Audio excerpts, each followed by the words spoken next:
नमस्कार, मी पंजाब डक आणि राज्यातल्या सर्व शेतकऱ्याचा हळद काढणी चालू आहे, कांदा काढणी चालू आहे, गहू देखील थोडेफार राहिले आहेत. नंतर शेतकऱ्याचे मेसेज आलेत की आता परिस्थिती काय राहील, अवकाळी पाऊस येईल का. आजपासून 20 तारखेपर्यंत राज्यात हवामान कोरडं राहणार आहे. 37, 38, 39, 40 अंशापर्यंत पारा वाढत जाणार आहे म्हणून हा अंदाज लक्षात यायचा. पण राज्यातल्या सर्व शेतकऱ्याला सांगितलं की ज्यांच्याकडे हळद असेल, कांदा असेल, तुम्ही काय करा, 20 एप्रिल ते 24 एप्रिलच्या दरम्यान राज्यात परत अवकाळी पाऊस आणि काही ठिकाणी गारपीट आणि काही ठिकाणी अवकाळी पाऊस पडणार आहे म्हणून हे अंदाज लक्षात यायचा.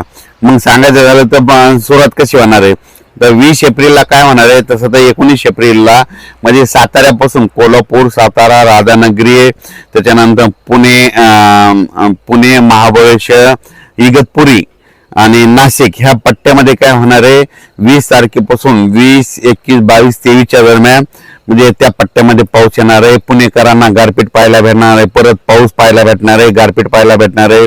मुंबईकरांना गारपीट पाहायला भेटणार आहे. कल्याण, मुंबई, डोंबिवली, ठाणे त्या भागात मुंबईच्या लोकांना देखील गारपीट देखील पाहायला भेटेल, पाऊस देखील अवकाळी पाहायला भेटेल म्हणून हा अंदाज त्या शेतकऱ्यांनी लक्षात द्यायचा.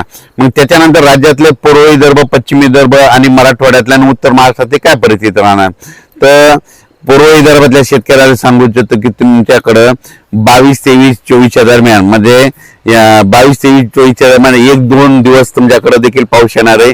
काही ठिकाणी गारपीट होईल पण सगळीकडे पाऊस पडणार नाही, गारपीट देखील सगळीकडे होणार नाही म्हणून हा अंदाज विदर्भातल्या पूर्व आणि पश्चिम मध्ये 6, 5, 11 जिल्ह्यामध्ये, वर्धा जिल्हा झालं, नागपूर जिल्हा झालं, भंडारा जिल्हा झालं, गोंदिया झालं, गडचिरोली, चंद्रपूर, यवतमाळ, अकोला, अमरावती, बुलढाणा या जिल्ह्यातल्या सर्व शेतकऱ्याला सांगू इच्छितो की 21 एप्रिल ते 24 एप्रिलच्या दरम्यान तुमच्याकडे काही ठिकाणी गारपीट होईल, तुरळक ठिकाणी पाऊस देखील होणार आहे आणि काही ठिकाणी वारं देखील सुटणार म्हणून हे अंदाज 24 एप्रिलचा विदर्भातल्या शेतकऱ्यांनी लक्षात येतं.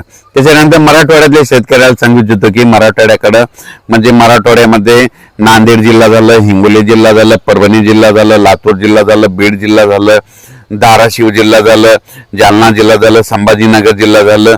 त्या परभणी जिल्ह्यातल्या 7 जिल्ह्यातल्या लोकांना सांगू इच्छितो की ज्यांचा हळद असेल तर तुम्ही काय करा, 20 तारखेपर्यंत काढून झाकण्याची तयारी ठेवा. कारण की 21 नंतर काय होणार, 21 पासून ते 24च्या दरम्यान परभणी जिल्ह्यात देखील वेगवेगळ्या भागात भाग बदलत तुरळक ठिकाणी पाऊस पडणार आहे म्हणून हा अंदाज लक्षात यायचा.